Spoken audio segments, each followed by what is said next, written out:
Plastic currency പുറത്തിറക്കാന് reserve bank of India. Mumbai, ഇന്ത്യയിൽ നിലവിലുള്ള പേപ്പർ നോട്ടുകൾക്ക് പകരം പ്ലാസ്റ്റിക്, പോളിമർ നോട്ടുകൾ പുറത്തിറക്കാന് reserve bank of India. Note അച്ചടിയുടെ വർദ്ധിച്ചുവരുന്ന ചിലവ് കുറയ്ക്കുന്നതിന്റെ ഭാഗമായാണ് ഈ നടപടി. പ്ലാസ്റ്റിക് നോട്ടുകൾ പരീക്ഷണാടിസ്ഥാനത്തിൽ വിപണിയിലിക്കുന്നതിനുള്ള പൈലറ്റ് പ്രൊജക്ട് RBI ഉടൻ പ്രഖ്യാപിച്ചേക്കുമെന്നാണ് ബിസിനസ് സ്റ്റാൻഡേർഡ് റിപ്പോർട്ട് ചെയ്യുന്നത്. RBIയുടെ വാർഷിക റിപ്പോർട്ട് പ്രകാരം നോട്ട് അച്ചടിച്ചിലവിൽ വലിയ വർധനവാണ് രേഖപ്പെടുത്തിയിരിക്കുന്നത്. നോട്ടുകളുടെ ആവശ്യകത ഉയർന്നതിനെ തുടർന്ന് കറൻസി അച്ചടിച്ചിലവ് 3,101.4 കോടി രൂപയിൽ നിന്ന് ഉയർന്ന നിരക്കിലേക്ക് എത്തിയിട്ടുണ്ട്. ഈ സാഹചര്യത്തിലാണ് പെട്ടെന്ന് കേടുപാടുകൾ സംഭവിക്കുന്ന പേപ്പർ നോട്ടുകൾക്ക് പകരം പ്ലാസ്റ്റിക് നോട്ടുകൾ പ്രചാരത്തിലാക്കാന് RBIയുടെ നീക്കം.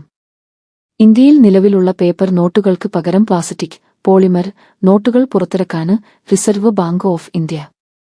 നോട്ട് അച്ചടിയുടെ വർദ്ധിച്ചുവരുന്ന ചിലവ് കുറയ്ക്കുന്നതിന്റെ ഭാഗമായാണ് ഈ നടപടി. പ്ലാസ്റ്റിക് നോട്ടുകൾ പരീക്ഷണാടിസ്ഥാനത്തിൽ വിപണിയിലിക്കുന്നതിനുള്ള പൈലറ്റ് പ്രൊജക്ട് RBI ഉടൻ പ്രഖ്യാപിച്ചേക്കുമെന്നാണ് ബിസിനസ് സ്റ്റാൻഡേർഡ് റിപ്പോർട്ട് ചെയ്യുന്നത്. RBIയുടെ വാർഷിക റിപ്പോർട്ട് പ്രകാരം നോട്ട് അച്ചടിച്ചിലവിൽ വലിയ വർധനവാണ് രേഖപ്പെടുത്തിയിരിക്കുന്നത്. നോട്ടുകളുടെ ആവശ്യകത ഉയർന്നതിനെ തുടർന്ന് കറൻസി അച്ചടിച്ചിലവ് 3,101.4 കോടി രൂപയിൽ നിന്ന് ഉയർന്ന നിരക്കിലേക്ക് എത്തിയിട്ടുണ്ട്. ഈ സാഹചര്യത്തിലാണ് പെട്ടെന്ന് കേടുപാടുകൾ സംഭവിക്കുന്ന പേപ്പർ നോട്ടുകൾക്ക് പകരം പ്ലാസ്റ്റിക് നോട്ടുകൾ പ്രചാരത്തിലാക്കാന് RBIയുടെ നീക്കം.